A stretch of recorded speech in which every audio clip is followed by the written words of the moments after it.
বড় আছে না ছোটো আছে? ও একদম ছোটো ছোটো, বেশি বড় একটু বড়। হ্যাঁ ভালো আছি গো একদম। কি বলেছিলাম চিংড়ি, গলদা চিংড়ি আনতে, যে মালাইকারি করব। দেখো কি চিংড়ি মাছ নিয়ে এসেছে বন্ধুরা। ওয়েলকাম, সবাইকে ওয়েলকাম। চিংড়ি মাছকে কাটি দিয়ে সোজা করছি, সিধা যেমন বেঁকা নিয়ে এসছে তেমনি ছোট নিয়ে এসছে। কান্না পেয়ে যাচ্ছে কাটতে কাটতে, আমার এত দুঃখ বন্ধুরা। আর কি করব, সব দেখো নারকেল টারকেল সব বাটা হয়ে গেছে, আর এইরকম চিংড়ি মাছের অবস্থা। যাক, এটা দিয়েই করব। মা বলছে এটা দিয়েই কর, যেটা নিয়ে এসছে কী করবি, অন্যদিন আবার বড় দিয়ে করবি। তো ওয়েলকাম, সবাইকে ওয়েলকাম বন্ধুরা, অনেক সুস্বাগতম।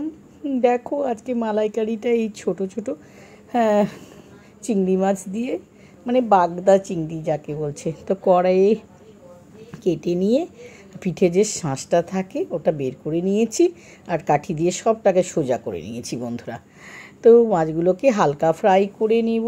চিংড়ি মাছকে গলদা চিংড়ি বলার উপায় নেই, বাগদা চিংড়িকে ভালো করে ভেজে নিচ্ছি। ভালো করে না, হালকা করে ভেজে নিব বন্ধুরা। কী কোথা থেকে দেখছো, সবাইকে সুস্বাগতম, অনেক অনেক থ্যাঙ্কস, ধন্যবাদ বন্ধুরা। তো হালকা করে ভেজে নিব বন্ধুরা। আর এত সব কিছু রেডি করে রেখেছি জানো, আর এই অবস্থা মাছের, রাগ ধরে গেছে আমার মাছওয়ালার কাছে। আমরা তো এই প্রত্যেক দিন মাছ একটা আমাদের ঠিক করা থাকে, সে আমাদের মাছ দিয়ে যায়। তো দেখো সরষের তেলে ভেজে নিলাম, হালকা করে গরম মশলা দিয়ে দিচ্ছি, কড়াইয়ে দিয়ে দিলাম ফ্রাই প্যানে আবারও সরষের তেল। মূলত এই সরষের তেলে খেতে ভালো লাগবে। গরম মশলা দিয়ে দিলাম। দেখো পেঁয়াজ বেটে রেখেছি, পেঁয়াজ একটা বড় সাইজের পেঁয়াজ বেটে রেখেছি, সেই পেঁয়াজটা দিয়ে হালকা করে ভাজতে থাকবো বন্ধুরা, কাঁচা গন্ধটা যাতে চলে যায়। তারপরে দিয়ে দিচ্ছি আদা রসুন কাঁচা লঙ্কা বাটা, পাঁচালি পড়ার মতন করে বলছি বন্ধুরা। দিয়ে দিব টমেটো বাটা, টমেটোটাকে পিউরি করে নিয়েছি মিক্সিতে।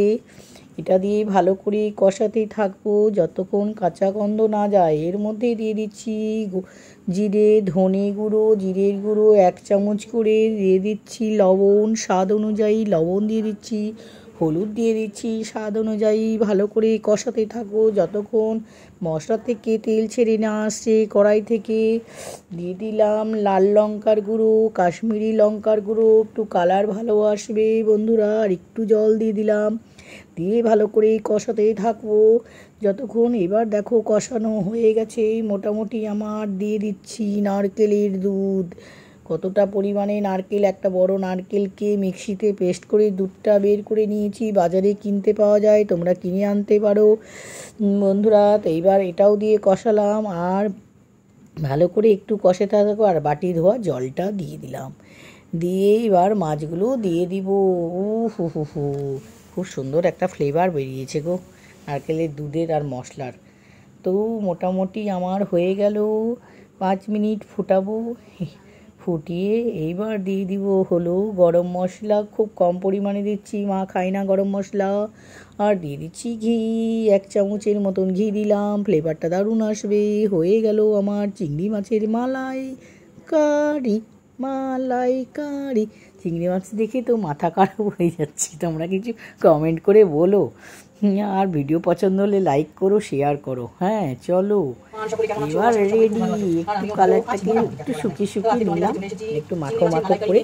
বেশ ভালোই হয়েছে মোটামুটি, দেখতে খুব সুন্দর। খাওয়ার মতো তো অবশ্যই হয়েছে। বাগদা চিংড়ি হলে কি হবে, মালাইকারি, চিংড়ি মাছের মালাইকারি বন্ধুরা রেডি। আমার মালাইকারি রেডি হয়ে গেলে একটা পাত্রে সার্ভ করে নিলাম বন্ধুরা। চলো এবার খাওয়ার টেবিলে।